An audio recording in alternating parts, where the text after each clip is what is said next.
as most people have not, even bankers have not studied it. When we go to the Bretton Woods Agreement, we see that they decided no more redeemability for paper money. Redeem means you can take your paper money to a bank and get the gold. That's redeeming the paper. The US dollar was like that. Is it 1 hour as yet? Right. $20 for one ounce of gold. Up to 1933, anybody could go to a bank in the United States with $20 US in currency notes and redeem it for 1 ounce of gold. But at Bretton Woods, they decided no more. No more. All the paper money in the world, all of them, no more redeemability to gold. So the integrity of money is gone.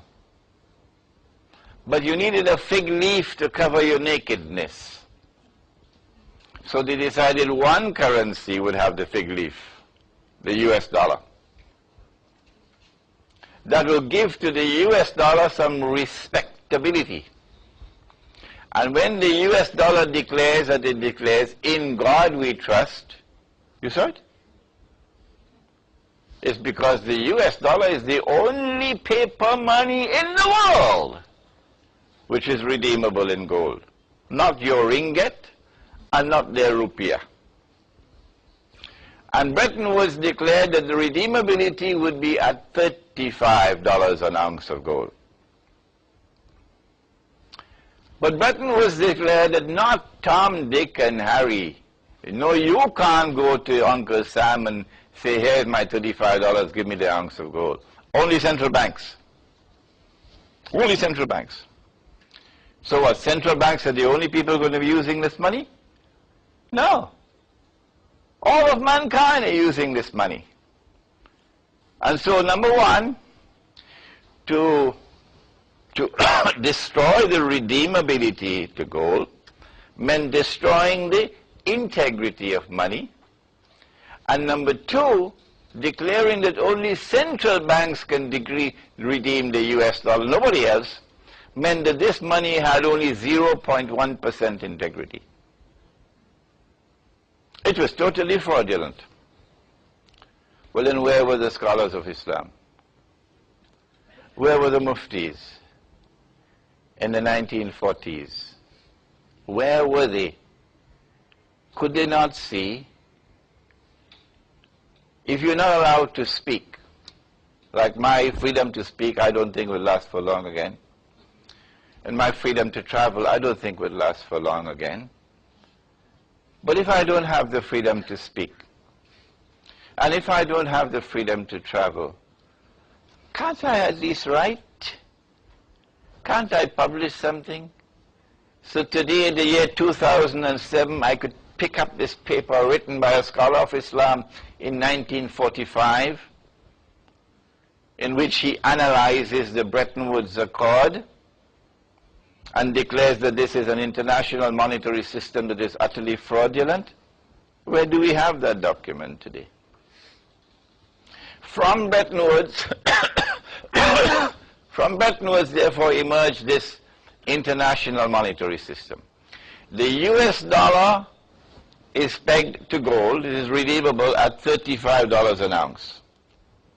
But all the rest of the paper money in the world are now pegged to the US dollar. So when we ask, what is the value of the Malaysian ringgit? You have to answer and say, 340. 340 means what? 340 means 340 in exchanging to the US dollar. If you give the value of the Malaysian ringgit in terms of gold, they will ask you, where did you come from, Mars or Venus? So now all the paper money in the world are linked to the US dollar. And the US dollar is the only currency in the world redeemable in gold. The United States is a ruling state in the world, and it has as its mission to protect the state of Israel until Israel grows with massive economic help, massive financial help, massive transfer of military technology, until Israel becomes a superpower, until Israel can attack any state in Europe today, while the United States has the control over money. This is the ummah of Muhammad alayhi salatu wasalam we're talking about. And then they established the International Monetary Fund. And when you study the articles of agreement of the International Monetary Fund, you see something strange. You see something strange.